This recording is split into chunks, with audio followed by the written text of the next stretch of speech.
Alright, hello everyone, and welcome to Culture of Gaming's Power Up Podcast, episode 62, being recorded live on March 9th, 2019.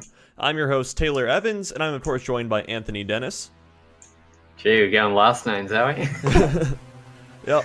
I mean, they're already known on the site and whatnot, so we'll just close a little bit better. True. Yeah, true, fair enough. I'm doing pretty well. My computer's not doing so well, but I'm getting an upgrade tomorrow, which is going to be awesome. New motherboard, RAM, and CPU, which is looking forward to installing all that fun stuff and hopefully not breaking any of it. Yeah. Haven't been able to play Apex Legends, although, it's kind of been on and off. It's been an absolute nightmare to try and figure out. I've been having RAM issues and all that fun joyousness. And aside from that, haven't really been gaming that much. I've been playing some Mass Effect 2. Okay. Because that seems to be the only thing my computer can run for some reason. At least it's a good game. Yeah, at least it's decent. Yeah. And aside from that, I haven't really been playing anything else. Got a video review that's made up that I just need to post to YouTube. For Trials? Yeah. Okay. Been wanting to get that done for quite some time, but haven't really gotten around to it. And with PC issues, it's been a nightmare. But aside from that, that's about it from me for the last week. So. All right. Andrew Duron, you're here as Hey, usual. how are you? How are you? I'm back. I'm here. I'm doing well, man. You know, hanging out. Cold here, so nice time to stay inside, play some games. Yeah. Yeah, I've been seeing Anthony try to play Apex Legends a bunch, right? It's like watching his origin has jobs. been kind of funny, you know? It's like on Yeah. for 10 seconds and then off straight away, and then on and off. Yeah, Bad. pretty good. But a lot of that game still, which seems to be good. I'm thinking about unlocking the other character because I finally grinded enough currency for that guy. Nice. We'll see. I would wait and see if these other new characters are going to be that's what unlockable. That's what I'm thinking. I might wait till they said March sometime, so hopefully soon that comes out. Is Kostic the last guy you need? Yeah. Okay, I would probably wait then because I don't think Kostic's very good right now. He seems interesting. I just like how stupid all his weird Oh, his voice lines? His personality is really lame, and I think it's funny. Yeah. How he's just I live off death, and he's just really it's really corny to me, and Yeah. I'm enjoying. I would enjoy playing as that and listening to that nonsense. Fair enough. He seems to have some good abilities, like those gas traps, and he's got something else which I can't remember what he's got. It's like not a grenade launcher, but it's something similar to that, where it clears out an entire room. Yeah, I think it's I thought it was a smoke scrap. wasn't it? No, wait, I'm sorry. What character are we talking about? Caustic? Or? Caustic. Yeah, so Caustic, he deploys these little, traps, almost. Yep, And, gas traps. Yeah, the gas traps. And what else? Yeah, he's able to see through them while everyone else is just as well during that time. Yeah, I think it's just one big one. Okay. But yeah, anyway, that looks fun. I might try him. I don't know. We'll see yet. And then still plugging away. I like Tetris 99. Sometimes I hate it a lot of the time. I was consistently getting top 10. I got 3 top 10s in a row. I was like, yeah, okay. And then all of a sudden, next game, I'm getting just 100 garbage lines at me, and I'm like, this game sucks. What the hell? So still going with that. I played a little bit of the new Toe Jam and Earl Back in the Groove. Oh, yeah? Idea. Yeah, so that game is Toe Jam and Earl is there's one good Toe Jam and Earl game pretty much. That's the first one. Okay. And it kind of is just like the first one, only I don't like the art as much.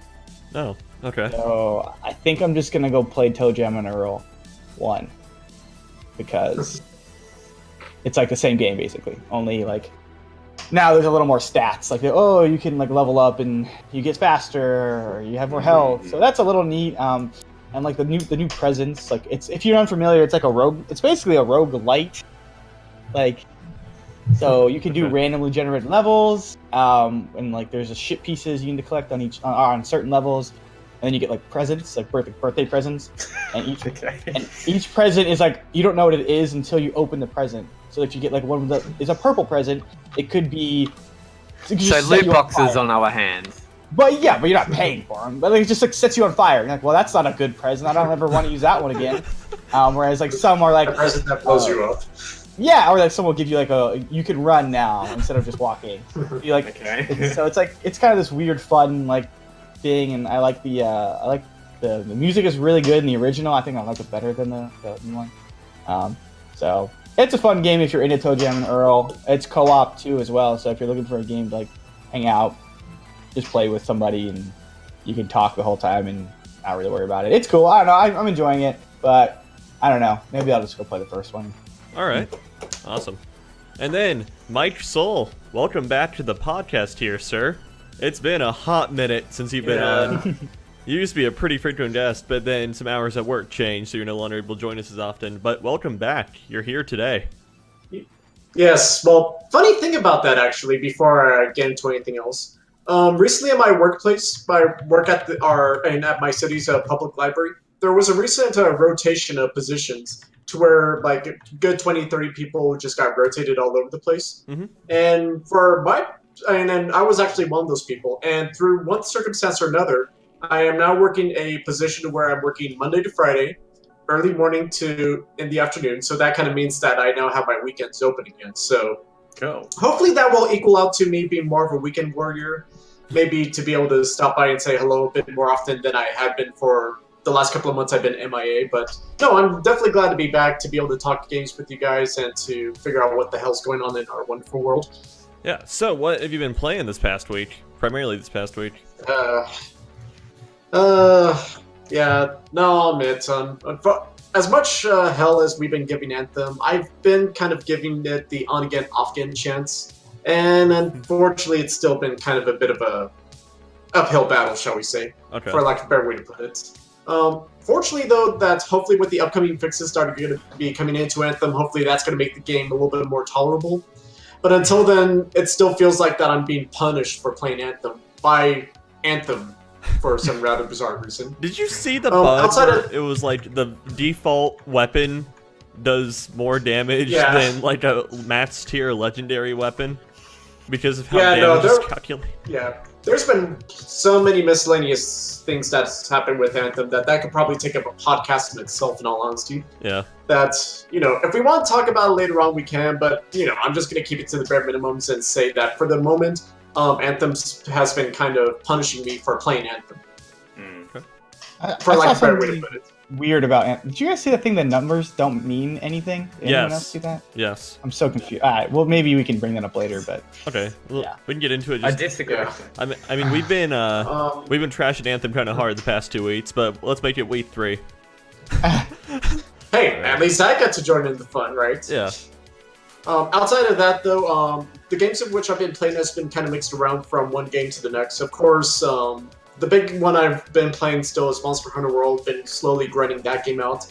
Ironically enough, that for the free game that came out on Xbox Live, the Adventure Time Pirates of the Enchiridion, or whatever the hell it's called, I've just finished that game, so I'm going to be getting rid of that game off my Xbox One here fairly soon.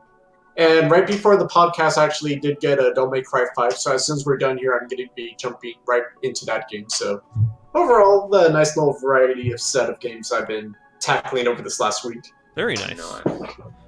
All right, so I haven't been gaming this past week because I've actually been out of town, and I just drove back today, actually. Nice. So outside of occasionally some city skylines on what my laptop could run, it's like I haven't been gaming this past week, but I do have some other things, like several other things to do. Tet for Thought, we posted a video as I was gone, has me in it. Yeah. I'm trying to make my garage door smart, so go watch it. It's I funny. think it's decently funny. Like I unironically think it's decently funny. I mean, and then the main thing that I was laughing at was you doing garage. That was it. was what? Like just you working on a garage. So that was what cracked me up. Okay. As well. Just, So yeah, just funny. go check that out. And let's see, past that, yeah, not much. Got a new phone came out while I was gone called the Samsung Galaxy S10. Got one of those for review to do for Tet for Thought. Also, I was setting Nice. it up before the show, so that's why I was staring down my phone all the time before the show started, so that I could at least like make calls and get texts during the show if needed, or something, work. And so anyway, so that's about there. And then other than that, yeah, I am. We'll get more into this later, but I'm super duper looking forward to the end of next week and then the end of the week after that, because we got the Division 2 coming out, and then the week excited for that one. Yeah, and then after that we got Sekiro: Shadows Die Twice. So super excited for both those games coming out. Anyway, He's like gonna buy that game and then stop like after 10 hours because it's too hard. oh, okay. I Look, love you can die I love twice, From okay? Software. That's I love simple. From Software. So I want to like their games, but I just never get past a you certain just have point. to get through one. That's the thing that I found I out. can't. I haven't It's a done it yet. grind. It's Okay. a chore. Get through, It's like- not fun. Oh, come on. Okay, No, they're so fine. my but journey, just, I get my fun and then I'm done. my first like From Software / Dark Souls game was Dark Souls 3, and I absolutely hated the game. But then all of a sudden, there was a point where I think I was around Dancer of the Boreal Valley, so just kind of entering the like late game stage of Dark Souls 3, and then it's like, oh, I actually really like this game. But like I was kicking and screaming all the way through, I was being just dragged through the game. But then after it was like, wait, this game is actually really good. Oh, this makes sense. And then that translated to playing Dark Souls 1, 2, and then Bloodborne, and then even going back and playing Demon Souls. They're all fun games. Nice. Yeah. Don't care much for Dark Souls 2 though. But Maybe I should just get Dark Souls on. Yeah, that goes. See if that. Maybe having a portable will let me like finally get through it. maybe. Ethan still hasn't. Just beaten going to be in Dark Souls hope 1 yet. that it comes out. I'm sorry. Oh no. No, I was going to say that I'm just kind of in hopes that it's going to come out on Redbox, hopefully, so I could be able to at least rent it for the time being. Otherwise, I might hold off for a bit on the Shadows Die Twice. Okay. Fair enough. Because I admit that I'm one of those people where it's like, nope, I can't make this work. I can't make this work at all. I just get murdered every time I try. And it's like, I admit that does go ahead and get a bit discouraging, and I do want to get back into Bloodborne and actually finish it, but I admit, Shadows Die Twice, I am easily intimidated by it, unfortunately, so... Well, so like I'm Sekiro, interested, but yeah. from what I understand looks and what cool, I've seen though. about the gameplay about Sekiro, is like it's not going to be. There's a lot more strategy involved in the fighting sort of thing. Fantastic. So That's what I want. yeah, so it's all about. So instead of Dark Souls, where it's like you're circle strafing around something and like rolling and then hitting, this is more like you're kind of just kind of dodging attacks and then striking an opening. But it's all about. So it's like you can deplete an So Dark enemy's. Souls in a No, you can sense. deplete an enemy's health bar, but they don't actually die. The game relies on you to basically perform like these one-hit kills at given moments for each enemy. So you kind of have to like figure out when the right time to do it is. It's like each fight is like a mini punch-out fight. Yes, exactly. That's the perfect way of That's- describing it. That sounds cool when you put it Okay. that way. Okay, yeah. And then, Well, I mean, like I said, and I do it's want to definitely test good. it out in the future. okay, and it's definitely more of like a Hitman-esque stealth game, also. Oh, okay. Now you've sold me already. Okay. All right, we're good. Okay. Say Hitman, I'm good, dude. Okay, so I'm feeling a bit more confident if I go ahead and buy it then, so okay. Sounds Yeah, yeah. It's not gonna be like Yeah. straight fighting like Dark Souls is, which is kind of good, kind of nice. But Nah. yeah, excited for it. Anyway, so the main site is of course cultureofgaming.com. Go there for all your latest gaming news, opinions, reviews, etc., etc. We recently published a list of the top 49 villains that we found in gaming, and we are working on a list of the top 50. Not yet. Oh no, not yet. Hasn't been published Not yet. It was, but then it got taken down. Oh. Who got- Okay. We got number 50. That sucks for that guy. number 49? Yeah, not No, number. 49. number 50. Yeah, that's what I'm saying. They got left off. Yeah, true. So it was the dude or was the villain from System Shock 2? No one Okay. had enough personal experience to feel comfortable writing about him. I would. Okay. So Oh, so you read just, background you just color, no one knew enough. They're like, we'll just cut that one. Like, yeah. It was, and it was, I it like 49. was at like the last second too. You're like, oh, screw it, make it 49. it's good. All right, and then we have a what was it? A Darksiders War Mastered. That review is in progress, right?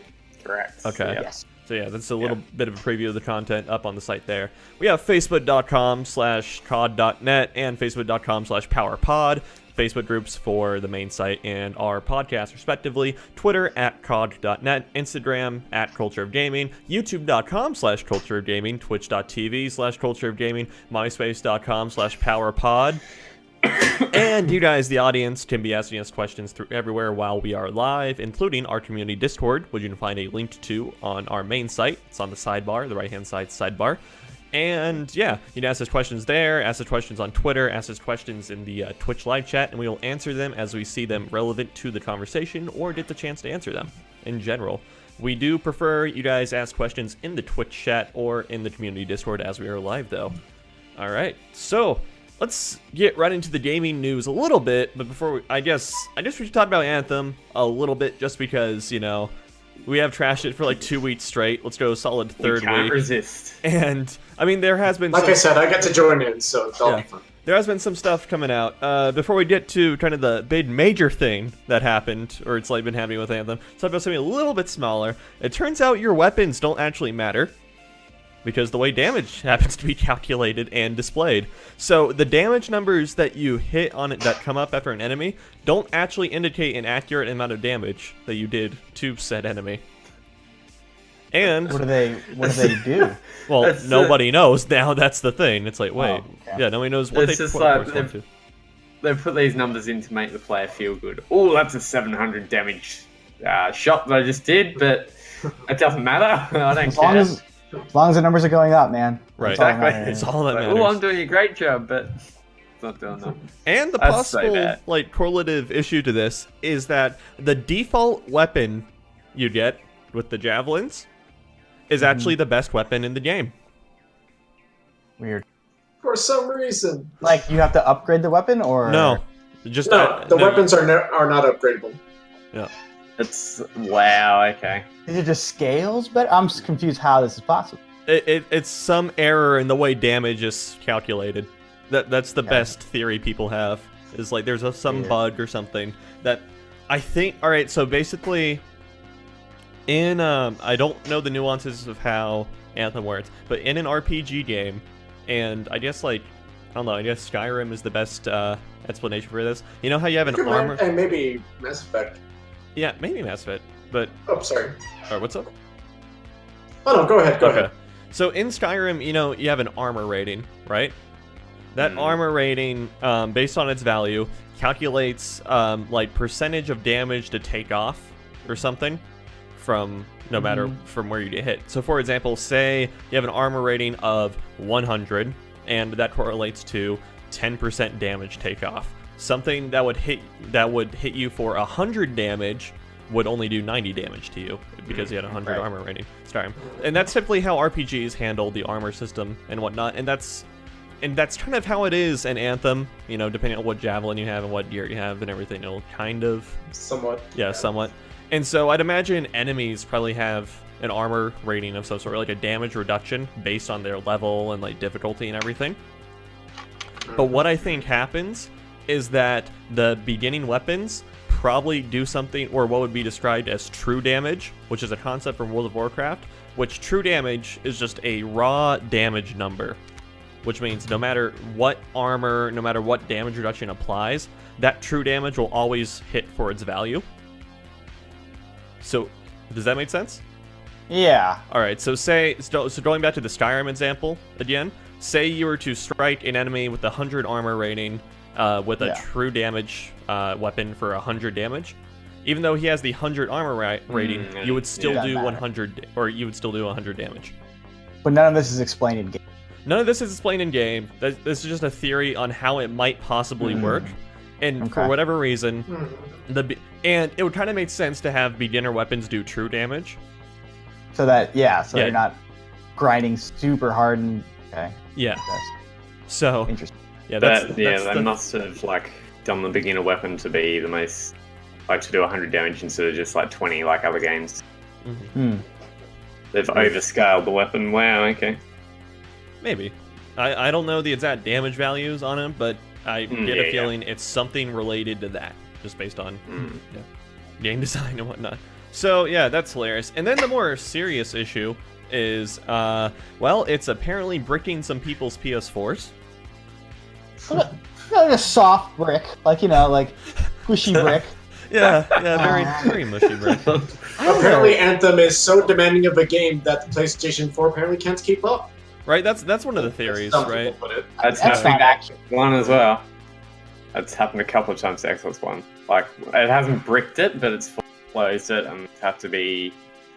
I think there's something inbuilt into the Xbox One where if it gets cut, if the power gets cut on it, it does something similar to what PlayStation does, but only in extreme circumstances. Okay. So well, for the time I've been playing Anthem so far, the worst that's been happening to me, which has constantly been happening to me, mind you, has been that while playing the game, I just get kicked out of it.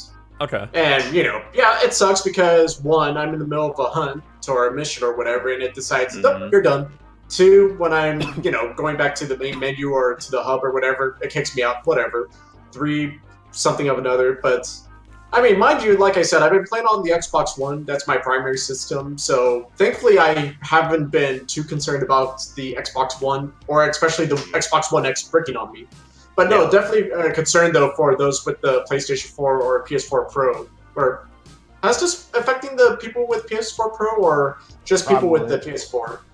It's both. And it's actually I've heard like stories of it on all platforms except for PC. So on all consoles, it's been going. So even on an Xbox or Xbox One X, it could actually happen to us too, perhaps. Yeah, but probably not as frequent as the PlayStation 4 users. Maybe not. Maybe I don't know. So, but they've made up mind for you that I may be wrong. So feel free to correct me on that if I'm wrong. Really quick, if I need to clarify, Mike. When you say kicked out, do you mean like your connection to the server times out while loading, or what do you mean kicked out? Like the game crashes? Well, actually, it's kind of both, actually, because it's either the server kicks me out, and then I go straight back to the Anthem title screen. Yeah. Or that it literally just kicks me out, and the game just quits itself, and I just go back to the Xbox dashboard. Okay, so like a hard crash. So it's been kind of both, yeah. It's been both, but at no time has the system just decided to completely just shut itself off and just set itself on fire.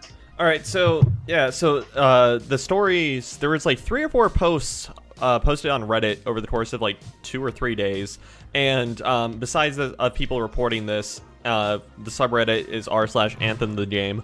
If you go to r/Anthem, you will have to discuss Ayn Rand for a bit, but so yeah, you go on r/Anthem the game, and you can look at these posts yourself or search for these posts yourselves. But there's also a more verifiable or more credible source to these and everything, including as of like yesterday or today, Bioware themselves.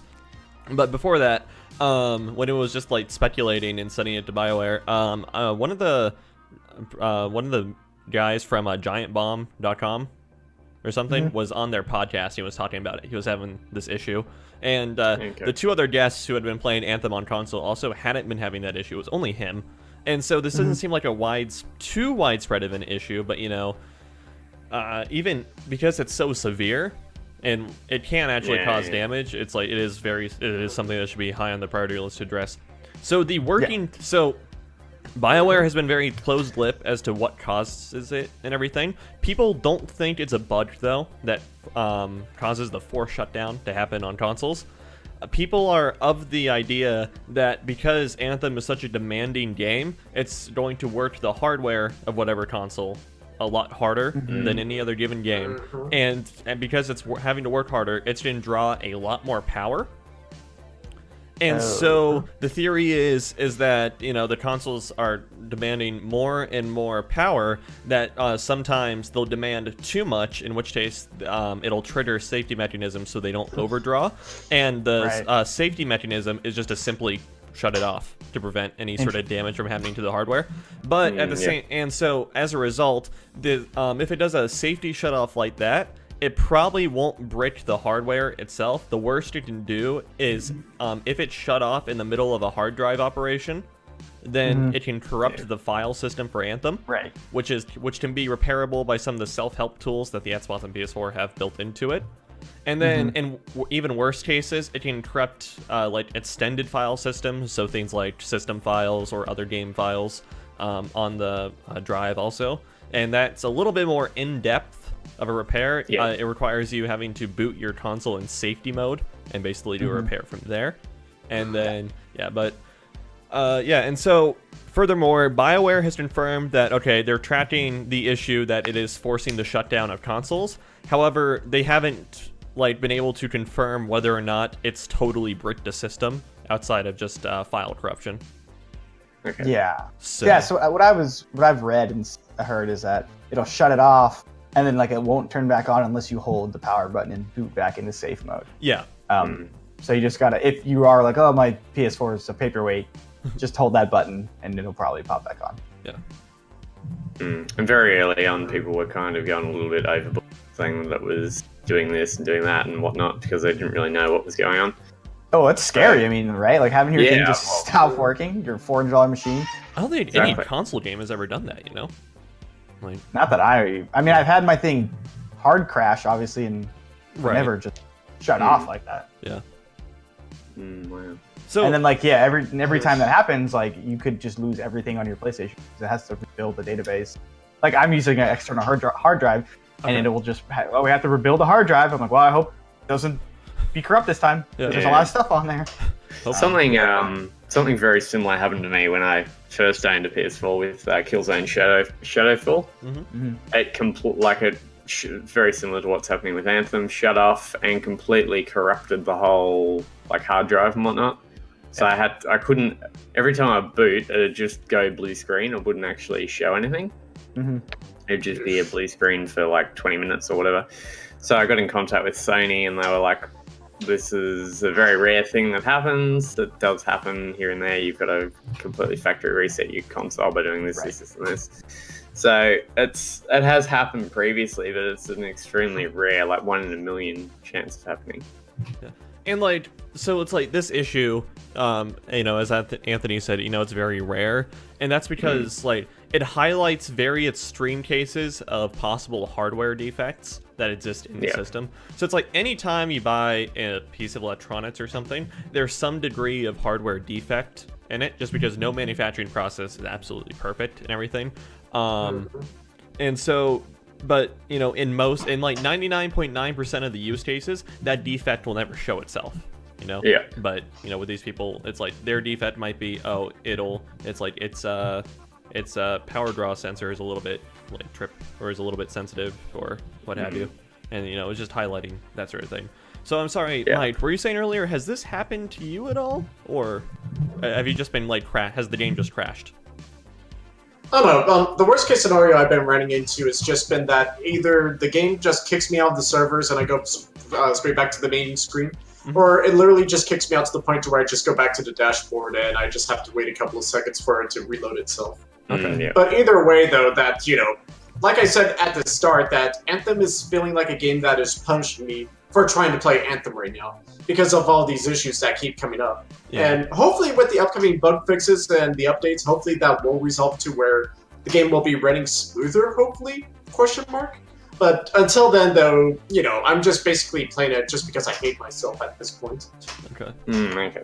I want to correct a previous statement that I made really quick, come to think about it, in that, so I said it might not be a bug causing this, it could just be Anthem's too demanding of the game. But what I think is, so if it turned out to be like a software bug level causing this, then what's probably happening is that, so game engines will unload things, like not render things when not in use sort of thing. And depending on what platform we're on, depending on what hardware you're working with, then, you obviously, as the developer, have to tweak what it unloads and when, sort of thing. So it could be that things aren't being unloaded properly, if that makes any sense. And that could be a lot of things, right? But that could very well be the case with, Frostbite, that it's running on, because it's got to load and unload everything every time you load. I'm sorry, I guess unload isn't necessarily the best term. It should be unrender. Like unrendered. Yeah, okay. Well, honestly, there was like two things I wanted to ask about that, actually, because Go for it. The more I've been hearing about people talking about Frostbite and how it seems like EA is quote-unquote enforcing everyone to go ahead to use Frostbite and how it doesn't work in almost all kinds of genres. That's starting to make me wonder as though that if this might be the turning point to where it's like, you start making the use of the Frostbite engine optional instead of mandatory, or however that the rumor mill tries to make that off, so to speak. So, well, I mean, go ahead, Andrew. I was going to say, that's EA's engine, right? They don't have to pay anybody anything for the Frostbite. So they're making their in-house studios use it because it's developed. It's already there. They're not going to spend time making another engine, and they're not going to license another engine from somebody else. So. No, and that makes sense, obviously, to go and save money. But then at the same time, though, that if the engine is obviously not working with what you're trying to do, then, you're kind of shooting yourself in the foot because, quote-unquote, you may be taking, cutting corners in some degree. Well, you make it work. Not to say that that's... Yeah. Yeah, because, I've been watching a lot of videos of why is Anthem failing? Why is Bioware falling apart? And it's like a lot of people seem to be quoting of how the Frostbite engine lends itself well to the first-person shooter, but not so much in other genres. So Yeah. and it's because of that we're just watching it just crash and burn right now. Yeah, so... Well, there's actually a lot of truth to that, to be honest. And it's like, honestly, that's one of the things I buy, whether, you view it as trying to make an excuse for EA or not. But, so, Frostbite was developed by DICE and for use in Battlefield and everything. And so, I think I talked about this 2 weeks ago, but basically, Frostbite as an engine, because it was really designed to load FPS levels and everything, like Battlefield maps, it's designed to unpack a lot of information at once, and only, at once sort of thing. And so, it doesn't work so well when you have to... You're in an RPG, and you're switching between levels that need to load. Yeah, and everything. I brought up the example. It read around 619 gigabytes from my SSD during a 2-hour play session of Anthem. Just because, switching between the open world, Fort Tarsis, etc., etc. And that, that's how Frostbite handles things and whatnot. It's like, I don't know if you guys played Battlefield lately. You get the 3 or 4 minute loading screen before each map, but then it doesn't have to load anything else when you're in the map. And it's for an FPS, you obviously want this, but for an RPG, it makes a little bit more sense to compartmentalize and load smaller areas at once, just because you're going to have more frequent loading screens, etc. etc. That's why Skyrim has so many loading screens, honestly. Yeah. But furthermore, so it's and then also, it's because it's an FPS engine, menu and inventory management, which is something crucial to an RPG, not so important in an FPS, You only really have people complaining about the UI in yes. the menu? Yes, Oh, okay. and this is a complaint going back to Mass Effect Andromeda also, was the menu. Oh, okay. Yeah. And so, when EA declared Frostbite as the in-house engine, a lot of new tooling had to be done for it and everything. Although I think we're almost, we're going to be 3 years on to that, 3 or 4, almost 4 years on to that declaration now. And I think, although it's been a rough, few years with releases and, games not suited for it using Frostbite, I think EA has hit the point of sunk cost fallacy at this point, where it's they've already put so much work into it that they might as well just keep going, and it's almost there. It'll almost be there. It might take another string of games or so, but it's almost there just based on what the developers like BioWare and even Visceral for a time working on their Star Wars RPG would have had to do to it. So I know this is is Apex Legends run off Frostbite? No, it's off source. Nope. It's off source. Nope. Oh yeah, you're right. It's on source. And the reason for that is because Respawn was originally only a publishing contract with EA, as opposed to after Titanfall 2 when they got bought out by EA. But they were already so far into, say, Apex Legends development that they just used source. So. Yeah. Well, I mean, mind you that if the Frostbite engine does get refined to a fine wine and it becomes a really powerful engine that works as it should, then, by all means, then we could just say, whatever the next game is in the Frostbite timeline will probably be one of the greatest games that ever come out. Yeah. But, until that time, though, this is just another, not a roadblock, but rather a street bump in the long line of games that a lot of people have been taking notice to of how Frostbite's not exactly helping out game development. No, but I mean, and again, right. I'm sorry, go ahead. I'm just saying it's a powerful engine. Obviously, we've seen what it can do in the graphics. Yeah, no, it's a powerful engine, but like I said before, that just the way that it's being utilized, that it's not a be-all, end-all engine that's, I guess EA was trying to shoot for. It helps out in some circumstances, like first-person shooters and, the sports games, I believe, but outside of that, though, it's a bit more of a harder sell, it seems. Mm-hmm. Yeah, and then once again, EA is almost there. And again, not trying to excuse Anthem in any way, but it can be reasoned pretty well that Anthem was affected by that decision, in the sense that at some point during development, they had to switch over to Frostbite. Right. Because based on how early Anthem development started. So, yeah. Because if we look at it, like, so Anthem started being developed almost right after Mass Effect 3.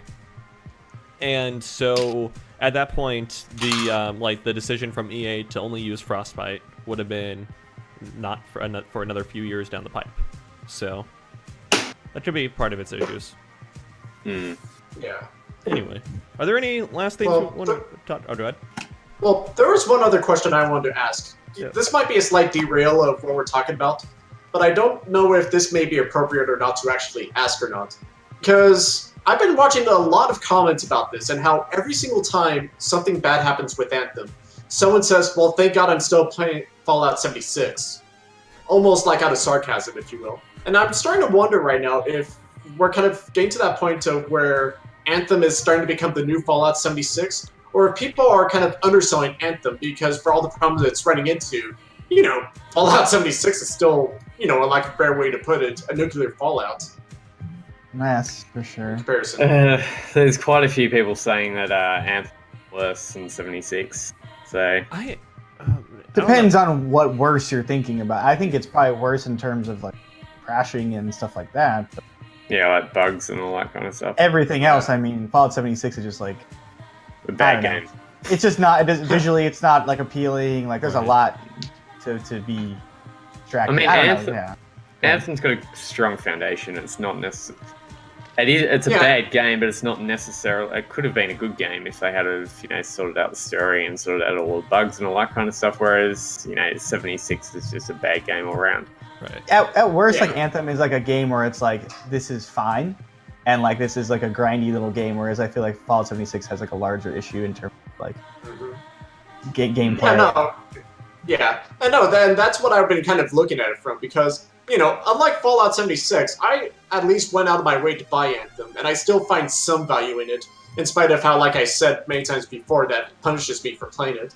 But when I went ahead to see Fallout 76 and the reviews, I admit that I did kind of cancel my pre-order, went out to my Redbox to get it, and I only just played it for a day, and I was like, oh god, I'm so glad Redbox exists.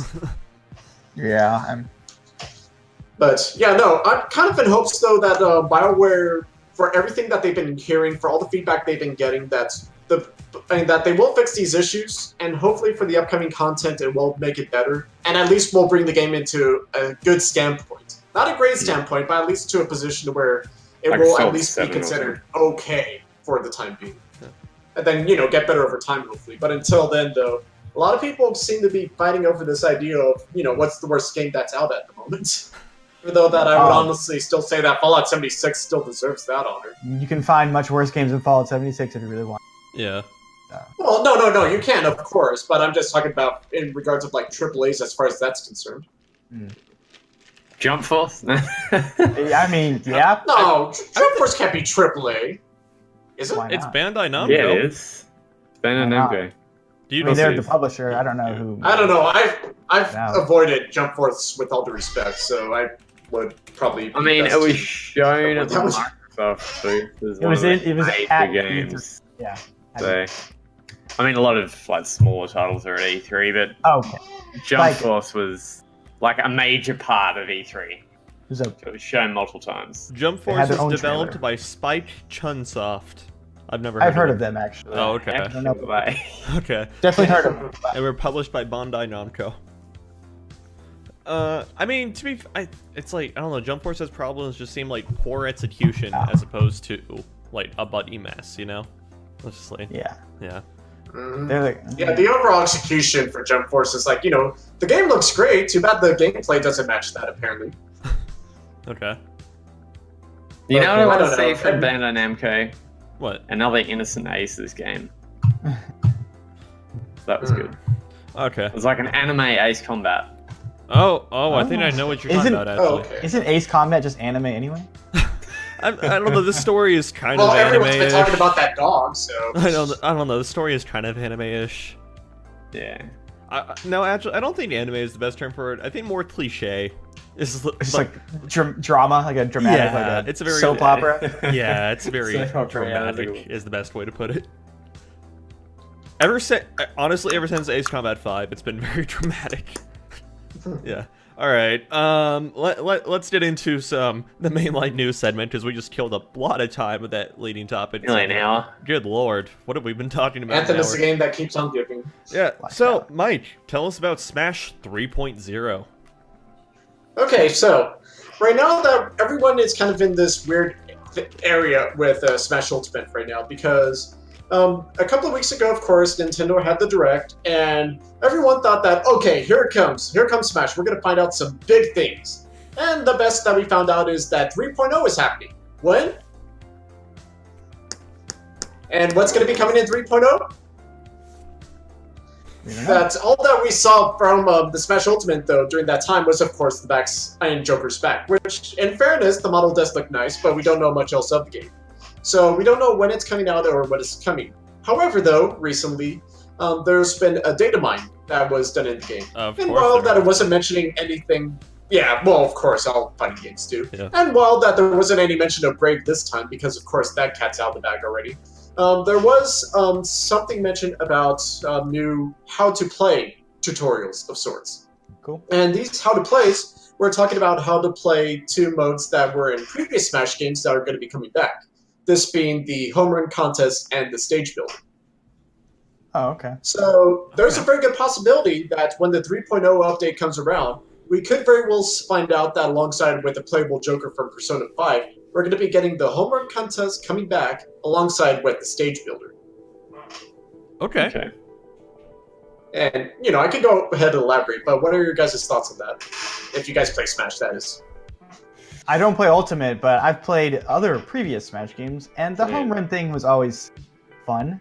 Pose for a good 5 minutes. So that's neat. And It's a fun side attraction. Yeah, for like a good, like I'll try to get like the Ganondorf turnaround punch and see how far I can get that tampon-looking thing to go flying. It's a punching match. It looks like a tampon. I mean, the color doesn't help. But yeah, We're sorry, Mr. Sandbag. We'll beat you up later for it.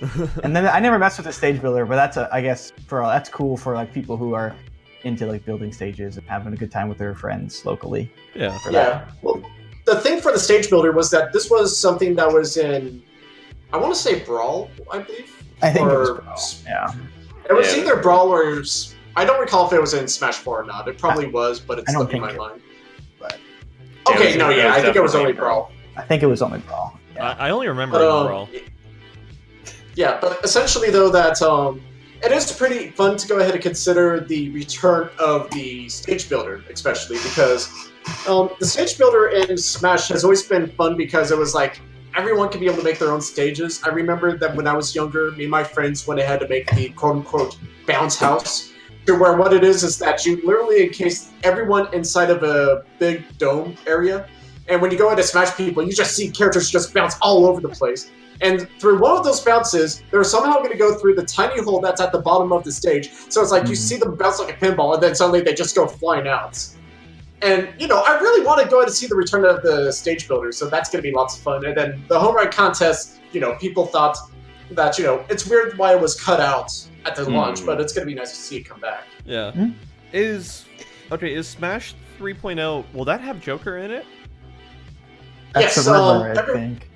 Yeah, everyone's under the impression that when 3.0 comes out, that's going to be for when we're going to be getting Joker. Okay. And we don't know when it's going to be coming out. It could be coming out sometime in March. It could be coming out in April. Maybe the 1st of April because Joker's the Fool and maybe they'll go ahead and release him on April Fool's Day. Who knows? Sure. But hopefully, though, that, you know, we'll get some details on that fairly soon because everyone's been under the impression that we should have gotten Joker by now just because it's been 3 months since his announcement. I don't know. I was always under the impression that he would have been at least released in March. Yeah, no, and I kind of figured that March, April myself, so... Okay. I know that eventually we're going to be getting Joker here pretty soon, alongside with the announcement of our second character, but some people are more patient than others, I guess. So they haven't actually rumored or announced any other characters, no, have they? Yeah. Nope, we have no clue on the second character at all. Like I said, through a previous data mine, we know that the character is Brave. To which, if you are familiar with... Well, the thing is that if you're familiar with Dragon Quest, but that's probably saying too much right there, but... Yeah, but this well, just as a final thing to go ahead and say about this is that with 3.0 having new modes being added in, I'm currently under the impression if we may be getting additional modes coming later on this year. Because I know that one of the big features that a lot of people have been wanting to see the return of has been Break the Targets. And Break the Targets was always a fun mode to go ahead and do because, you know, you go running around trying to break the targets as quick as you can. Mm-hmm. And I think it would be pretty awesome if, you know, in like a 4.0 or 4.0 update, we go ahead and get that break the targets, whether if it's like, you know, each character gets their own individual break the targets, it's a general break the targets, or even since we're talking about stage builder, you know, how awesome would it be to have a stage builder break the targets to where you build the stage, you set up the targets, and it's like, okay guys, have fun, break my targets. Yeah, that would require like online sharing, which I don't think they're going to. Right. Yeah. That's Again, who knows what who knows what Smash Ultimate's going to shape up to as we go through 2019. But this does have me in high hopes that if they're going out of their way to make 2 additional modes for the spring update, you know, what's the summer, fall, or the winter updates going to bring? Because it does seem like they're going to be planning much more than just, you know, here comes 5 characters with 5 stages and a whole lot of music. And, you know, that's what we were previously under the impression of. Additional game modes was never on the table before now. Okay. But yeah, food for thought. Have fun with that. Yeah, just kind of going off the whole like character announcement thing. I almost feel like Nintendo wants like big stages to do character announcements. Like, you know, I thought the stage at the Game Awards for Smash Ultimate was like the perfect place to announce Joker, especially the way they did it. Well, and literally hours before, or no, not literally hours, an hour before the game came out, like minutes before the game was released. Yeah. You know, that you could have had better timing than that, essentially. So I almost feel like we won't get the second character announcement until E3, and then they'll just say, yeah, it's available like tonight, by the way. That would be a long time in between characters, but I mean, 3 months. It's on like a 3-month cycle, really. isn't it? well, E3's in June, yeah. and then you got what? April, May, June. If you And you count got- that on 1st of April. Well, then you that's got what? only- 3 more characters on top of that coming out, and then in the year. Oh, it's That's- 5, not 4. Okay. Yeah, well, they're counting honestly, Piranha Plant as 1. Oh, are they? Okay. yeah. Well, no, Piranha Plant was not part of the 5. But what it is that in regards of the character announcements themselves, I'm under the impression that sometime between now and before E3, we'll get the second character announcement, and then at E3, we'll get our third character announcement. And then maybe... Because I'm under the impression that maybe Evo could play host to the 4th character, perhaps, maybe? I'm not too sure, but... Probably 0 chance, but... Yeah, well, like I said, I'm holding out on it, but it's going to be false hope, mind you, but a touch of hope. Oh, Just you know the what? relationship definitely that for... Nintendo has with Evo is... questionable at best. But no, I'm in hopes though that considering that we have like a time frame of about 15 months between, you know, the start of the year and February 2020, give or take a month or so, that we're kind of in that position where, you know, not only should we be getting Joker here fairly quick, but that second character announcement should be right around the corner too, considering. Oh, you know what? GDC is in like 10 days. Yeah. The game developers. Oh. But that's... Yeah. I don't know if that... I don't know. GDC's... I feel like not a lot of news comes out of it. It's mostly like tech stuff. Yeah. Like that. Yeah, honestly, that's kind of hard to say. I would love it if GDC played host to the second announcement or release date for Joker. But, oh yeah, that's right. I almost forgot for the P5R that, you know, maybe during that announcement for whatever that's going to be, maybe we'll get a release date announcement for that time too, maybe. Who knows? But, Okay. yeah, no, I'm kind of drawing at straws here, you know, so Yeah. don't really know what else to say about Smash at the moment. All right. Well, let's... Like- Oh, go ahead. I'm actually very surprised that they didn't include the whole stage building thing at the very start. It's like a very basic. Did anyone miss it though? Because like as we said, it was in Brawl, but then like I don't think people didn't really criticize Smash 4 for not having it though, did they? Hey, this is Smash Ultimate. Everybody's here. Even Oh, stage builders here, right? All right. Every mode, every character, every cloud Hey, type. I'm sorry. Keep I don't know. going, Anthony. Break the targets, board the platforms, Smash Run, and that mode that no one wants. Yep. You know, the board game one. Oh God. Mario Party. Mario Party? Yeah, you're right. No one wants it. Like I said, not everyone is here, and you know what? Just like Waluigi, there's good reason for it. Yes. Yes. All right, do you know I mean, what? Let's by the talk. way, Let's.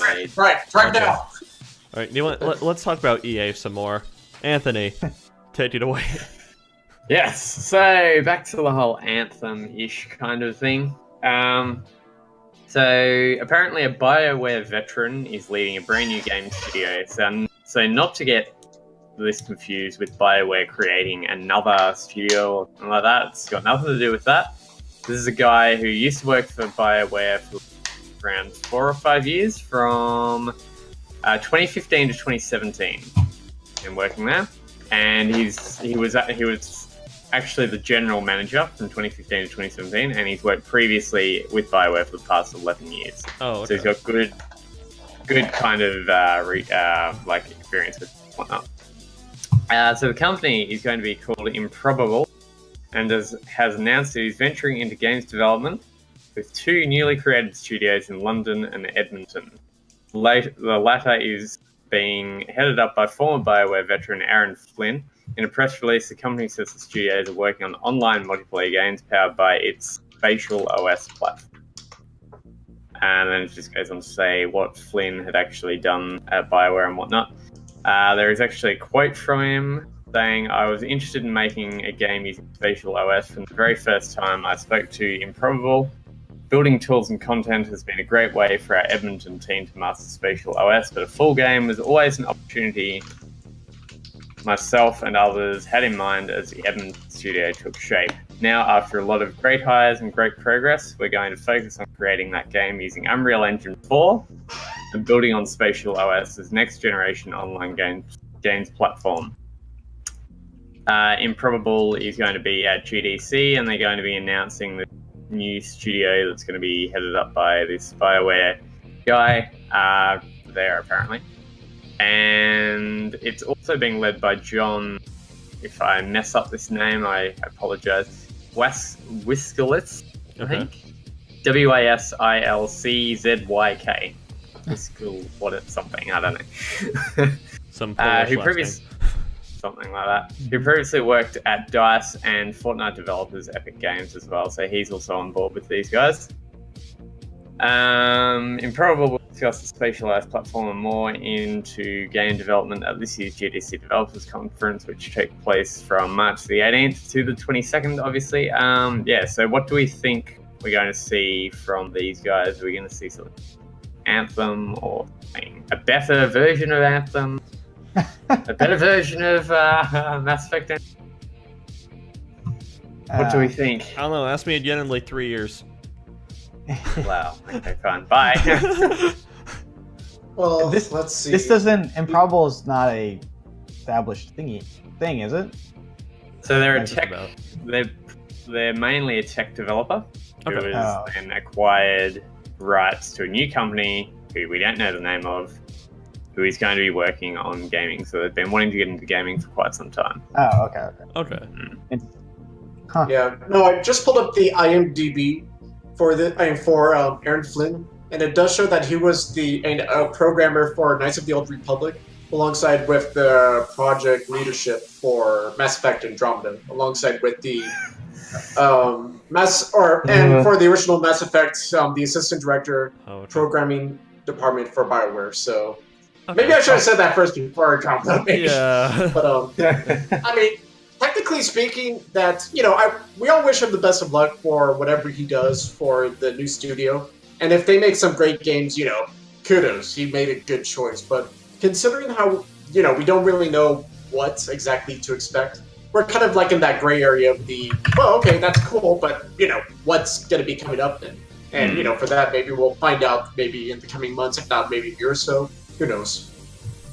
I mean, the whole asking again in 3 years thing isn't quite like a joke or a brush off, but like we get these whole these game studios being formed and whatnot, and I mean, it depends on the scale of like the first project that they really want to tackle goes on, but it does really take like 2 to 3 years before we start to see anything out of them.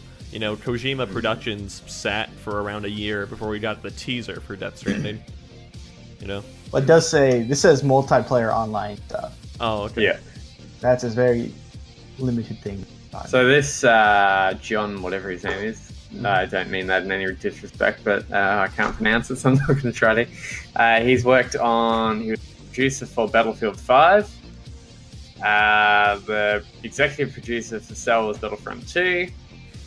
And he's also worked on Paragon as well, which is a game that I've never heard of that came out in 2016 that was published by EA, apparently. I feel like I've heard of it at least. Okay. Fair. I think it was kind of like a MOBA-esque Okay. game. So he hasn't really worked on that many successful games either, unfortunately. So this might just be another kind of EA-ish studio that develops not very good games, but we'll see what's going on with him or them. I don't know. I have high hope. Like memes about Andromeda aside and everything, being like any sort of level of like technical direction for Andromeda was probably no easy task, just because the amount of aforementioned retooling they had to do with Frostbite and everything. So, and then I mean, KOTOR was pretty groundbreaking in terms of its programming, also. So, and Andromeda was only bad because of writing, and obviously it's facial animations. But pretty much, like those were the only two really pain points of Andromeda. And it had really solid combat. It looked great. Yeah. And yeah. So, okay, yeah, they both have pretty decently filled resumes. What? I don't know. Do you think we should do like a Mass Effect-esque multiplayer game? I don't know. Mass Effect Battle Royale. There you go. All right, you've sold me. World of Mass Effect, which is like a universe of Mass Effect. Battle of Andromeda. I don't know. I would play the hell out of a Mass Effect MMO. That's all I'm gonna say. Yeah. Well, I mean, that's untapped potential right there, but, it's one part to go ahead and make it work properly, and another part, who knows how long that would take if you were to make something that humongous, but... I mean, some people tried and failed, but... I mean, if he tries it and if he makes it work, then, next big game right there, I guess. Yeah. I wouldn't be surprised... So, we mentioned a studio last week also being formed by... an Visceral Games? Yeah. What were they called? I can't remember. I forget. But I wouldn't be surprised Visceral? if, huh? He was like No, go ahead. He was the director for, the first Dead Space, I know, was going for Yes. it. But, right. yeah, that was his big claim to fame. But, he was the dude from Sledgehammer who did... Right. Yes. Yeah. Okay, anyway. So, I wouldn't be surprised if, we see these couple new, studios that have popped up and everything. They start doing, some heavy contract work with other developers to maybe try and take the technical load off for people, So. Possible. Oh, here we go. Bert Robbins, was it? Bert Robbins for I don't Ascendant know. Studios? No, I don't think so. Oh, okay, then I guess that's a swing and a miss. Okay. But no, I think that's kind of what I see here. Sledgehammer and Call of Duty creative director launches new studio. Or I'm guessing that's what you're talking about. Yeah. Yes. Okay. Glenn Schofield is his name. Was it? Yep. Okay. Okay, do you want... Okay, names are irrelevant, but okay. Anything to talk about the new studio, or... With the new Bioware BioWare. one? Yeah, the new... I mean, as far as news is concerned, that's all we've got out of it. Aside from that, I mean, if they just really need to get some good writers on board, and they'll be set. I mean, they're both pretty decent developers, and Right. Lead producers and whatnot, who have worked on some pretty massive titles. I mean, Battlefield 5 isn't bad. It's just The same old. Same old, exactly. So Missing a few things at launch, but whatever. yeah. If they get some decent writers and some decent people on board, I can see them doing pretty well.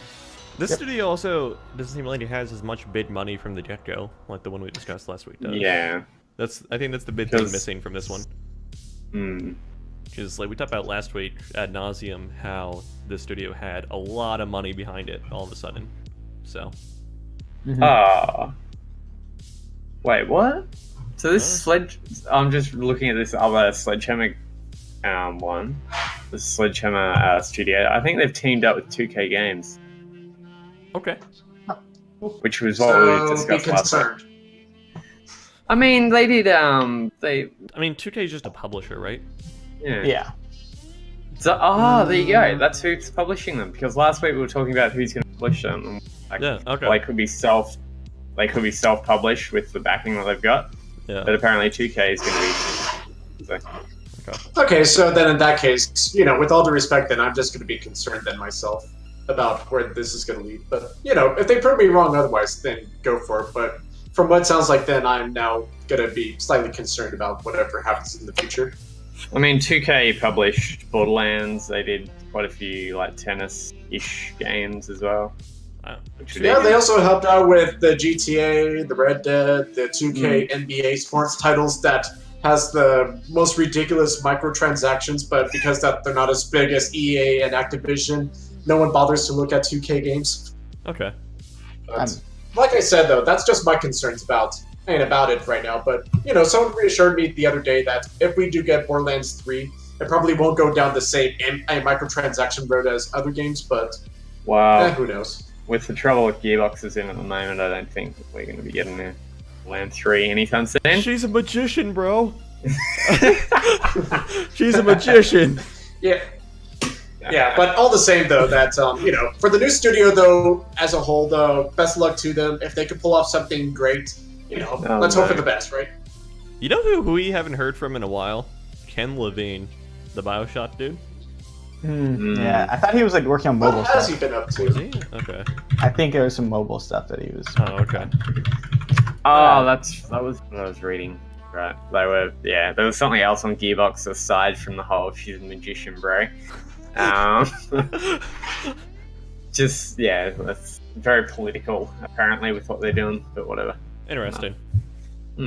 All right, so let's talk about some more EA news. Andrew, take it away. The EA train today is just keeping on going. So similar to Sony, EA is not having an official press conference at this year's E3. The year we go. The year we finally get to go. The year will be there. E3 dies. So they're still doing EA Play, which is like their not on site thing. So they didn't have I don't think they had a booth last year either. I could be wrong. But they host like their own like side event called EA Play. Yeah. They had a press conference last year. Yeah, they did have a press conference, but they don't have like on the E3 floor. Oh, okay, I see what you mean. But they have the EA Play. Yeah. Okay, cool. Yeah, they have the E3 set up, their EA Play set up elsewhere, LA. Go on. But they're just saying like this year you'll see less talk and more play. An event entirely focused on the on the heartbeat of EA Play, our player community and the games they love. So it's like just saying you get first hands-on with our biggest games, exclusive content from some of our most popular creators in the world, free for everyone to attend. So yeah, it looks like they're just kind of having like a big party, I guess. Nice. They'll probably have a bunch of influencers there. Probably weekends are meant for play, and this will move EA Play Fan Fest to Saturday, and Sunday. So it's going to be a weekend thing. They mentioned content creators multiple times, streaming live from our creators' cave. That's what they said last year, and then it was like, well, that was garbage. They lock everyone in a cave. You make content, get in this cave. I can't even think of an EA influencer. Oh wait, actually I can. I can think of like two right off the top of my head. Okay, actually, whoever they pay the most, right? I mean, like. Honestly, there's only one influencer I could think of, and I feel sorry for that guy because he got thrown straight into Lion's Den that 1 year. Well, I mean, okay. I know you're. You look at Apex Legend. People had like sponsored by Apex Legend. Yeah. That's technically an EA influence. That's like okay. they can get Dr. Disrespect to come over and stream from live from their shackled cave. Then that'd be great for them. You can get chained up and do some streaming. Yeah, they have a big rock to your leg. You got to be here for 2 hours. To be entirely I'm an fair, EA influencer. Please support us. Help! We need you. To bring it back though, they did say we're skipping the press conference this year and replacing it with multiple live streams that will air during the first 2 days of the event. Oh god, they're more Nintendoing told us you want. More gameplay and insights from the teams making. They're Nintendoing it. So it'll be like a Nintendo Treehouse kind of thing. Where they that's what it games. seems like. Yeah. Yeah. Which seems to be what quite a few people are doing. It's a lot cheaper. and it's almost it's borderline just as effective. Like, granted, there is something to be said, about the magic of like Shigeru Miyamoto coming on stage with the Master Sword, but it's like that's expensive. He's No, what? Yeah. No, well, what was No. what was the giant enemy crab? That was hilarious. Well, no, that's This Sony game is so in 2006. I correct. recall that. Enemy crab. This giant enemy crab, alongside with Ridge Racer. okay. Well, Oh. about 10 minutes before that, he was like, "Our game is so historically correct. It's gonna have this, it's gonna have that," Yep. and then 10 minutes later, it's showing a battle. And Nice. here's a giant enemy crab. It was like, What is this? great. What game was this for? An EA game, I'm fairly sure. It was a PlayStation 3 launch title of sorts, but Okay. yeah, no, I know exactly what you're talking about. Everyone remembers that magical $599 conference from Sony. Yeah. But really fast, should go ahead and get back on topic for EA not being at E3.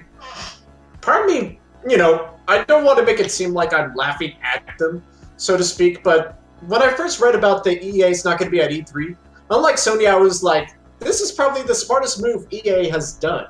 Not because of like everything that we talked about for it being cheaper and to go ahead and take a treehouse approach of showing their stuff, but honestly, if you look at all the other years that EA's had a press conference, their press conference has usually been seen as one of the worst E3 conferences you would sit through. It's very it would boring. literally serve as your restroom break while you wait for the Ubisoft or the Sony conference later on that day. It's very boring. Yeah. So, It's very stale. yeah, no, it's boring, it's stale, and a good chunk, like half of it goes to EA Sports and how they're talking about how this year's Madden is going to be the most detailed, bestest, FIFA, bestest, whatever. Yeah. The most realistic of all time. It's like, you said that for the last 5 years. What else are you going to do to go ahead and make it more realistic? Have someone streaking through the stage or through the stadium while a soccer game's going on? How much more realistic are you going to make it? It'd be such a And, funny and- random chance event to get in like FIFA. Yeah, and honestly, it's kind of like we're at this point to where it seems like no matter what EA does, no one's going to take them seriously because it's like, what are they going to show that people are going to be like, we need to be watching this in real time? Because the last chance that they had was Anthem, and considering how Anthem went, I'm pretty sure that they would be literally diving into a lava pit the moment they try to go ahead to start their conference. That it would literally be hit the ground running as soon as you get going. And honestly, if they're planning on skipping E3 because of, whatever happened with Anthem, I don't know if that might have been the reason, of course, but, I wouldn't be surprised if Anthem not getting off to a grand start could be one of those factors of why EA might be skipping E3, at least in the sense of not having a big conference. Well, okay, so a few things to go through that. So, it's like they still did a conference after the failure that was Battlefront and Battlefront 2, and they did kind of address it at their conference also. And they were like, "Oh, we're sorry, we won't screw up again." They screw up again. "Oh, we're sorry, we promised this the last time," But all right, to be entirely Tell me fair, lies, tell me sweet little lies. to be entirely fair to EA, no, that's Todd Howard's job. But to be entirely fair to EA, a lot of their games are in a very awkward development cycle right now. So it's like per the investors call, that I think was probably at the beginning of March at this point. We know a new Need for Speed is in development, but it's very early. Okay, we know the next Dragon Age is very early in development, and Bioware probably doesn't have anything to really show off about it. We know Mass Effect is coming down the pipeline again, but that's still very early in development, And so, yeah, and it's just like the next big thing, and Battlefield is having an off year. So, yeah. So it's like the next big thing from EA is going to be the, what's it called? The Respawn Star Wars game. Star Wars. Yeah, which I think we're getting announced fairly. Is getting shown. I think they said it might be during Star Wars Celebration, which is soonish. Yeah, I think they said they were going to have an announcement for that, to which I really hope that it's going to be worth the wait. Yeah. So it's like outside of EA Sports, upcoming Battlefield 5 DLC, maybe show off something from Apex Legends. Yeah, upcoming. It's like they don't really have anything to show off. So No. I mean, they've got their whole they do each year or whatever, but I think that's perfect for the whole treehouse kind of thing, where it's all done online and it's all a lot more relaxed and a lot more kind of laid back in a sense. I think this is a very very smart move from EA because they don't. I mean, last year's was the worst I think that they've ever had. The conference that they had was the worst they've ever had. So I think it's a good thing that they're kind of stepping back and doing it all online and having it all kind of a lot more relaxed. Come in, play some games, check out what we've got. Yeah. We're gonna stream some stuff. You know, it's a lot better. And offer. it's like, and to be quite honest, Andrew Wilson doesn't have a personality to like present things, so like games. So it's like just having other influencers do it, and everything's probably the best. And welcome to the chat, J-Man. Nice of you to join us. Is he the Australian guy or like the Irish guy? Andrew Wilson? I don't know. He's the CEO. Was either... Yeah. I know he's the CEO, but what? I have no idea. How does he speak? What's his accent? I think he's American. I don't know. I don't recall. Because they had a Irish dude there, and they had like a Australian guy. Oh, those were for like There's- FIFA. I know they had the Brits for FIFA or something, but yeah. One of the guys that he like went on to buy a team or something like that. He's some European League team. I don't remember exactly. Okay. The EA Edzats are rich AF. Okay. Yeah, or like maybe not buy, but work. Well, he's the most overpaid CEO, I think, in gaming. Well, No, Activision. the CEO. EA and Activision, but Yeah, true. topic for another time. All right. No, but overall, though, that hopefully for EA, they'll be able to showcase something really special to where it's like, maybe this will be their approach from here going forward. But, honestly, until that point, though, I just can't help but laugh because it feels like that this was only just par for the course, it seemed. Like, this was inevitable, and, it's just shocking that EA probably didn't do this sooner because all the other years, it's like, what new thing do you showcase at this point? If literally you're just recycling your script more than half the time.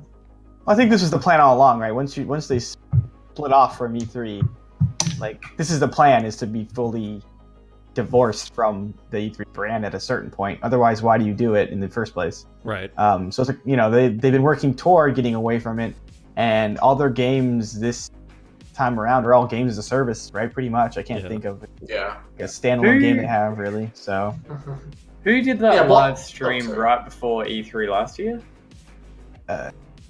They're right before E3. Yeah, I think it was either Bethesda or Bethesda does one on like Sunday or something like that. it was like independent of E3, but it was like 4 days before E3. I think it Not might too have sure been- who that was. I think it might have been Bethesda because I'm trying to think of the arena that Bethesda was in, and it was not the same as the other ones. No, so I think it was like the Fallout 76 trailer that they showed off, and then they went into it at E3. Yeah, I think that might have been how it went down. I'm not sure. Yeah. But But really, I'm sorry, I didn't mean to interrupt, but no, what I was just gonna say that is that unlike Sony skipping E3, I kind of feel like that EA skipping E3 is kind of no loss at all, honestly. Because I can understand that if Sony might have some big announcements, but they're holding off on it and will probably announce it at their own time or whatever, I can see how that could be a bit of a hit. But in regards of just like EA skipping E3, I really don't see anything bad coming from that. Because, if it was like, Ubisoft skipping E3, I could see that being a big deal. But EA, though, not so much in comparison. Oh, this seems like for EA, this seems like such a temporary thing. Like this just seems like they're going to take this year off, as opposed to Sony, where it feels like more permanent because they have the power and capability to do their own event if they want to. Yeah. So I feel like Sony's kind of in a similar position. A bit of their stuff is kind of not so much up in the air, but it's in like an awkward development stage. They don't really have anything that's kind of rumored to be coming out that maybe, that we might possibly know about. That, what have they got coming out this year? we know Last of Us 2. Did you guys see that leak? No, I didn't. October, allegedly October will be Last of Us Part 2. But Okay. It'd be interesting. Okay. Oh, that's a fair point for Sony also, because I don't want to say they... Oh, okay, I'm not going to make that joke because this is a PG podcast, but they went a little bit too hard with what they showed off last year. And because, alright, it's like, unless Ghost of Tsushima is releasing this year, what else are we going to see from it, It's like, what more is there to see from it, Unless Death Stranding is releasing this year, what more is there to see from it also?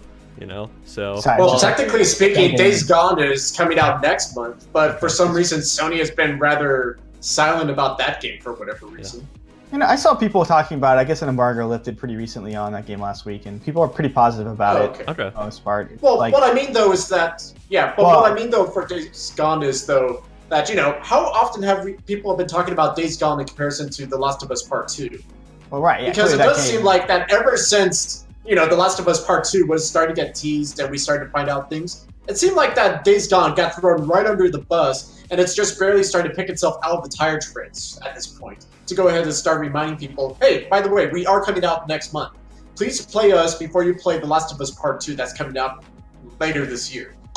I don't want Days Gone to, I want Days Gone to be a good game too, just like everyone else. But I kind of feel like that's, up until recently, because if they've been showing Days Gone stuff recently, then, good deal there. But I kind of feel like that leading up to it, we should have been hearing a lot more about Days Gone. Because it felt like I've been hearing more for Last of Us Part 2 than Days Gone. Okay. I just think I think Days Gone got maybe announced too early or hit some snags, and it just took a little too long in the oven. And now it's just like, okay, we just got to get this game out. Yeah. I think that's what it's come down to. Is we don't need to show anything. We just need to put the game out. So they're going to show things close to launch. You make and it then sound. comes out. And I think also You make it sound like. I'm sorry. Oh no, I was just going to quickly say that you make it sound like Days Gone is Sony's Crackdown 3. Honestly. I've heard that it's very AAA, so there's a lot of like open world tropes and all this stuff like that. Yeah. So I don't know. I haven't played it. I've heard pretty good things. Like I said, I'm hoping that Days Gone does good. That's all I'm going to say on that. But Yeah, I don't want to say anything negative against it. So I always wish everyone the best of luck on their releases. Yeah. I just don't see a need to grab it right as it comes out day one. Yeah. I think that's totally fine. Although I do think that's a really fair point also that Andrew, or whoever, was it Andrew or Anthony that made it, where it's like they're in an awkward stage of development also? Oh, yeah. It was Anthony. Yeah. Okay. I think that's also really, Anthony, never mind, sorry. that's also a really fair point, because like the next generation of Sony games that we have that are really, or I don't want to say early, but are in heavy developmental stages and like haven't even been announced or shown yet, those aren't going to come out until the next generation of consoles. It's just like, the Death Strandings, the Ghost of Tsushima, even Last of Us Part 2 to a degree, are all going to be kind of like the last hurrah for PS4. If that even, like, who knows? If like things go wrong, they could easily probably push them. Right, exactly. Yeah. Like I am. It could be the PlayStation 4, PlayStation 5 situation, honestly. Or both, yeah. Yeah, and it's like this would probably be. I wouldn't be surprised if this year we got an unveiling of new hardware. Yeah. Well, I mean, everyone's expecting that for Scarlet for Microsoft. I know. For Sony, that's kind of up in the air at the moment. I know. At least an unveiling, though. It's like it can still be 2 years off, but it's like, hey, this is what it'll probably look like. These are the planned features for it. We'll see you in 2021. But if they don't have a stage or anything like that, how are they going to show it off? They're not going to have a booth either at E3. They don't need a booth probably at this point in time. There's a lot of PS4s out there. People will tune in when they announce that they're going to be doing something. Or it's like Microsoft does like MSX or whatever, which is like their own conference in October or something. Mm-hmm. It's like I'm not sure when it is, but they have that. It's like Sony can easily pull off something like that. Well, they had they didn't do it last year, but they had that PlayStation Experience usually. Yeah. And I'm thinking the reason they didn't have it is because they're probably going to have one this year, not during December, but probably more toward like, I don't know, August or something. Okay. You can go berserk with it, like with like console release, showing off and all that kind of stuff. Yeah. Yeah. Well, we'll see what happens with E3 as in general. The only thing I'm just going to say is good luck, Microsoft. Basically, the floor is yours if you take advantage of it. I will say that because you're going to be there in person this year, EA not being there helps scheduling a lot, because EA always does it in a different building than what Ubisoft and the one after Ubisoft is. Or it makes it pain in the butt. Well, there's Bethesda and travel back and forth. Devolver. Well, yeah, but it's just like with EA though, it's just like the Ubisoft one happens almost right after it, and then it's like I've heard stories. It's like 40 minutes through traffic to get to the next building after EA's conference. So yeah. Huh? All right, so everyone wins when EA loses. I'm gonna segue a little bit into this news. We forgot to bring up a little bit, but did you guys hear about the new Xbox Digital Only Edition? Yes. Yeah, I just want to bring that up. That's an interesting thing that I just want to see if anyone was. It's, to be brutally honest, it's a joke. I think it's okay. They should. I mean, they're so close to releasing the Scarlet. They're like 2 years out. Well, I mean, this I is don't such. see a need for a digital console. This I is mean, such an easy though, like addition. Like this is such an easy. This is like the Wii, the small Wii, whatever. But that when was do they called. oversaturate the market? Xbox One, the original, the One S, the One X, and now the digital only. Like that's 4 consoles in one One S generation. Digital Edition. Yeah, but if you have an Xbox already, you don't need that. It's for the people who want a hopefully $150 streaming box or whatever it Yeah. costs. I mean, you can get an Xbox One here for about $200 with like 2 games. So I mean, True. it's- I mean, it's testing the waters too. Yeah, as you well know, for, like, 2013 hardware, guys. Not the original SKUs. Yeah, no, I think even if they were to do next generation, have a digital only SKU of everything, next gen, I think it would, as long as they made up for it with a bigger hard drive than the other models, then it would be fine. Right. I mean, how big's this digital only thing? One. I don't. It's just rumored. I don't think there's an actual. Yeah. There's no actual specs on it. Okay. Okay. Just a name got out there of Xbox One S Digital Only Only edition, Yeah. XXL or whatever. I don't know. Yeah, it's something silly like that. But it's interesting at least to hear about maybe people trying this digital only thing. Yeah. Again, I know there's been people who have tried it, only tried it with the PSP Go, right? Oh, I yeah, remember that. that Yeah. failed. Yeah, there's a PSP Go, and then there's That also weird flip up one, wasn't it? Hey, that was so yeah. cool. Okay, it's just, that was cool. Stop. I mean, smartphone console. and that the red Wii, I forgot what it was called. That was a digital only one too, right? Or no, that was the opposite. That was only disc. The Yeah, mini no internet on that one. It's I'm literally pretty sure. just put the disc in. Love it. That's really Yeah. dumb. Imagine if they did that nowadays. Like, no internet console, like, no digital, just solid. Yeah. With all the online gaming and everything that there is today. My buddy's parents used Well, a Wii technically for s- streaming like Netflix and Well- whatnot for years. on a Wii, right? Yeah, on an original Wii. Love it. But I mean, that's what some old consoles really do become. Is just like Netflix streaming boxes, everything. Mhm. You know. Mm. So So I it's was like, gonna say that at least in the. Oh, sorry. Go ahead. so it's like I don't think there was an easier way to like stream Netflix with friends, like watching the same thing at the same time, than there would be to do like an Xbox Live party on the 360. It was like there was no easier way to watch Netflix with friends. Maybe. Yeah. All right. So, let's finally stop talking about EA. And Hooray! let's swing it all the way back around to the Japanese side of things and From Software. And so From Software, makers of the Soulsborne and the upcoming Sekiro games, they said they are interested in doing a battle royale. So, I'm just gonna flat out and say it, a Dark Souls battle royale will not work. No, bad. Yeah, that's bad. So what would this be? What would this look like? This would, I don't know. Got to be something completely different. Right, Yeah. obviously. They should not make a BR. No, Yeah, they shouldn't. I agree. Yeah, they shouldn't. Who knows? Like, right? Like, I'm trying to think what other games they've done. From has also never done like dedicated servers for stuff. All their multiplayer implementations have been peer-to-peer. Right. True. Imagine- Which makes sense at least in that case because it's like what? How many people would you peer to peer with in a Dark Souls game, for example? Like 4 or 5. One. Oh, you can do more than one? Yeah. Okay, so yeah, it's not that big in comparison to like if you were to do like what 400 did to try to connect like 8 people together at one time. Yeah. At least 4 to 5, at least you could be able to somewhat get away with that without the connection issues. But if you start going higher, you need dedicated servers. I am getting What about- flashbacks to the Modern Warfare 2 host migration days. But anyway. What about a Armored Core Battle Royale? I'd be Okay. down with that. Okay, I'm down with that. Kinda I'm down with sick, that. Yeah. Oh, yeah, they did that, didn't they? Wait. Yeah. Yeah, they're Armored Core, which we haven't seen in a long time, but that'd be actually kind of sick. Yeah. But yeah, there's such like a variety of like exploitable weapons in Dark Souls that it's like if they were to do a Dark Souls Battle Royale, it wouldn't work. Just straight up. No.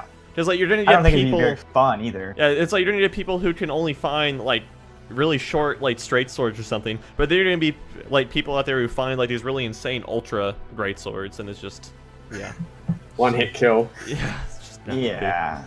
Just not. I don't think it'd be fun. Yeah. Also, the movement in those games is not like particularly. Not Like Battle Royale. a lot of the part of the battle royale, like its movement, makes the game so much more fun. Look at Apex Legends. good. Right. Look at like Fortnite. The way you can get around those. If you can play it. Those, yeah. If you can get around those worlds quickly. Or Bioware. Like- Respawn. I Like don't the know. reason why PUBG is not my favorite is because how slow you just move. Mm-hmm. Yeah. Well, here's the other thing I'm just trying to figure out myself right now, because, like what you were just saying right now, what exactly can be done with the Battle Royale genre that we haven't already explored yet? Oh, Because, I'm sure. yeah, I mean, technically speaking, that if From Software was to do a Battle Royale game, they would probably try to stay away from guns as far as they possibly can. But do then like at that same standpoint, though, that I don't really know if like a melee-style Battle Royale would be able to work as properly as we would hope, so to speak. Oh, you know what? It's a possibility, but it's kind of Tetris did it, man. Tetris did it. They don't even have guns. Yeah. Oh, you know But what? that's Tetris! No I'm kidding. A Bloodborne Battle Royale, like, because, like, Bloodborne has somewhat tame weapons, like melee weapons, compared to Dark Souls, Yeah. so, I don't know, a Bloodborne Battle Royale Well, might not be... It'd be insane maybe. in terms of movement, but, Yeah, that's And it's like, people would just start spam shooting each other, but, yeah. That's what I'm saying. I think if they're gonna do it with an existing property that's not new, I think Armored Core would be the way to go because those games were like very highly customizable. You were like putting different lasers on your guys and stuff like that. So, genuinely speaking, that would actually make sense. What was that, like, VR game that took place in an asylum, or whatever that they did? I was just looking at that. Transcend- Yes. Daracene? Yeah, Daracene, Daracene? thank you. What about if they did Oh. like a really abstract battle royale based off that, where it's Metal like Wolf. the first person to escape from the asylum wins or something? I don't know. Totally, yeah. so like something. No, new that would be like that. cool. I would be Yeah. all for that. The battle royale genre is very new, and people are only gonna get better at it and make cooler stuff with it. So, What about like a Metal Wolf Battle Royale? They did Metal Wolf. I don't Yeah. think they did. Well, Ooh. Yeah, they did. I don't recall From Software doing that. Off the top of my head, anyway. Published by From Software. Didn't they sell the rights to it though? Yeah, they made it. To Devolver Digital. Okay. Well, yeah. no, I thought that I was about to say, then why not Armored Core? Because that's what we were just talking about. Right, yeah, I think. I mean, yeah, they're very similar in terms of. Yeah, they Metal look. I Wolf. mean, yeah, there are small differences here and there, but technically speaking, a giant robot is a giant robot, give or take movement and abilities. We might as well but- just get like a straight up Titan versus Titanfall battle royale, you know? Ninja No, at that Blade. point? But the robots, right? Yeah, they're Dude, mad. what are Armored Core Okay. games? Let's I think I'm into the battle royale stuff now. As long as it's a little different than your like run of the mill like military shooter. Like I'm like, bring it on because Basically, as long as it's... Oh, sorry. No, I'm just saying it's the military shooting's played out. Like if people have seen PUBG, Yeah. that's the game you play if you want the military aspect of it all. So I want to see what people else they can do now, and like Apex Legends is doing something wildly different. But Yeah, still no, very, and that's very, kind of- very familiar. Yeah, and that's what I'm kind of hoping for too, because I don't care much for the Battle Royale games, but I will say that Apex Legend has actually done something to actually make it interesting for me Yeah. to watch. Because, you know, I don't know how people could watch Fortnite and PUBG and Oh, just be like, yeah. ooh, ah, and, you know, I know that people love it and love watching those games. I just can't draw myself to it, but I can see why people would, you know, spend hours watching others play Apex Legends because of how fast-paced it can be.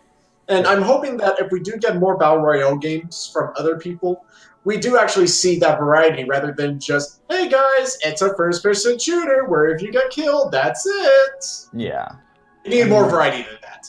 Yeah, you know, it's like I will say that it's like Tetris 99. I will appreciate any like shooting action battle royale game where as long as your first instinct when you get shot at is to return fire and not build a wall, it's fine. Hey, I run sometimes. Okay. Okay. I run all the time. What are you talking about? When I can play it. Oh, it's just like, in Apex Legends, people don't turn into 8-story buildings when you shoot at them. Which is nice. Or a porta fort. You know? The season 8 came out in that game, Fortnite. Oh, God. I looked at it. I don't know if I already talked about how there's just like hoverboards and stuff. It is wild, man. It's Didn't they weird. add a respawn system into Fortnite? They did. They also added a ping system as well. Hey, Apex Legends, can I borrow your homework for a quick second? Sure, but don't try to copy it too closely. It's not it's all, I was listening to a different podcast. I was in a Giant Bomb podcast. They talked about, it's just funny how, like, Fortnite has stole these, quote unquote, stole, whatever you want to say. And the original concept of Fortnite was basically just stolen or copied. Fortnite is the Goku of video games. They just Literally stealing all other ideas from everyone else, but not having an original idea yourself. I mean, they've got some silly stuff in there. The building is pretty original, but No, Yeah, I mean, no, by all I means, but it's like more times than not that a lot of people are pointing out what Fortnite took from others. I remember when Fortnite was first announced at E3 2012. And it No one knew was what that going game to was. be completely that was different. a dark day. That was going to be completely different from what we got. yeah. Yeah. Okay. It's, And I was looking forward to that before it turned into the monster that no one Thanks knows for what it is anymore. Can we talk I about mean- how Minecraft is making a comeback now? hey, that game's good, I hear. I know that game is the community. I don't like Minecraft, but I respect it. The community of I've never 9-year-olds played has Minecraft. left Minecraft and gone to Fortnite. So Well, yeah. I mean, not like I don't know. I never really played Minecraft. Creativity is dead. They have more. They're way more creative than I am. Those kids are fantastic. Minecraft just has a very strange life cycle. Like I remember Jotes when it was in pre-alpha that it was, when it was in alpha that it already died. Mm-hmm. Like, yeah. Still going strong. Yeah. Yep. Yep. All right. So, Anthony, what Yeah. games are releasing this next week? I can think of one. Which one? Division 2. Hmm. Out on. You would be correct. Oh, I thought you were about to say Don't Make Cry. That's so out, right? that came out. When did that come out? Like, Friday. I think it came out Friday. Yesterday, right? Yeah, yesterday for us Okay. Americans. Yeah, yesterday for me. I see you're excited there, Mike. mounted it right off my TV screen. So on March the 12th, for the next couple of days we don't have anything coming out. Ghost of a Tale is going to PS4 and Xbox One. Playbook is going to Switch on March the 12th as well. Outlaws of the Old West is going to Steam Early Access on March the 12th. Rico is going to PS4, Xbox One, PC, and Switch on March the 12th, 13th, and 14th. Okay. Lego Marvel Collection is going to PS4 and Xbox One on March the 12th. Hypnospace Outlaw is going to PC on March the 12th. Exocraft is going to PC also on March the 12th. Dissidia Final Fantasy NT Free Edition is going to PC and PS4 on March the 12th as well. Okay, that's weird. You got two of the same game, no worries. The Division 2 Phoenix Shield Dark Zone Ultimate and Gold Editions are going to PC, PS4, and Xbox One.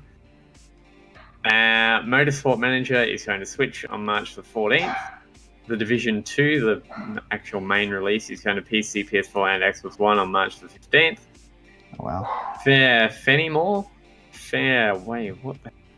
Fenimore, Fillmore, 3 Skulls for Toltecs, whatever that is, I've got no idea. He's going to PC on March the 15th, and One Piece World Seeker is going to PC, PS4, and Xbox One, also on March the 15th. And that's it for this week. I completely forgot about One Piece World Seeker. Okay. It's not like not it matters. good, is it? I don't think it's any good, is it? Well, no. I mean, One Piece is Yeah, we like should have asked for a review code for that, honestly. 800, I'd be happy to review it, but almost 900 Who's- episode long series. Who's a buy? Bandai, isn't it? Yeah, probably. Probably. Yeah. We should be able to get a code for it. Okay. Yo, Clutch it. Did we ever get a code for Jump Force? Oh, no. No, but we... probably for the best, right? Well, okay, maybe I should have said that out loud. 2.5 out of 10. Oof. I'm sorry if I get blacklisted. Yeah, right. Who knows? Yeah. Alright, so I think that's going to wrap it up for this week, unless anyone has anything else. I think we've gone pretty well though. So, Andrew, Do you think that we went ahead to talk about EA long enough by any chance that they'll recognize us?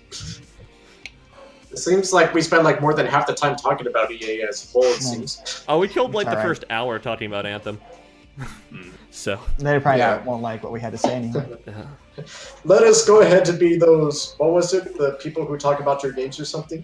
We promise we'll be a touch more generous, even though that's probably not going to be much out of 1%, but... yeah. Alright, so Andrew, where Okay, can but the anyway, people so- find you on okay, Twitter? so- You can find me on Twitter, Instagram, at Duronsky, DRONSKI. I'm there. You can say hi. I'll respond. Awesome. Bottle slamming action and everything. Awesome. Mhm. Mike, how about you? Alright, if you want to go ahead and get a hold of me, I am on Twitter at MASA705. I am also on Culture of Gaming, of course, where I do go ahead and write the weekly editorials of sorts. And of course, I will eventually get around to that personal blog for myself. Eventually, as soon as I figure out how the heck to do it. But hopefully it'll be soon. Hopefully. Alright, awesome. Anthony, how I'm going to about, need my mic for a quick sec. how about yourself, Anthony? I am on Twitter, although I don't really post it. Same man. Don't think I've posted there for like 4 weeks, Damn. which is awesome. I know, right? But I manage all of the site's social medias and whatnot with help from Ethan, who does a bit of Twitter stuff when he can, like random postings and whatnot. Okay. So if you're wanting to get a hold of me, you can probably just message us on Twitter, Facebook, or anything, and I'll be the one who responds to you, no doubt. Or join our community Discord. Okay. Alright, you can find me on Twitter at InfuriousElecon, that is at INFERIUSELLECON. Let's see, in terms of some more site news, we had the first monthly newsletter go out the other night. Yes, So, correct. Anthony did a job on that one. Thank you. I'm not biased or anything, I but my try. comprehensive mouse and keyboard guide made it into the newsletter. So, Nice. yeah. Read Cool. that. It's like 3,000 words long, all of mouse and keyboard goodness. It So, details everything that you need to know. I Yeah. learned a couple of things from it, so that's good. okay. Okay. So, Did yeah. its job. And then, I have no idea what I'm going to write next or produce next, to be quite honest. So, yeah. And then, I already covered some, like, upcoming stuff at the beginning. So, I think, yeah, that's going to wrap it up for episode 62. So, thank you guys so much for joining us, and we will see you all next week.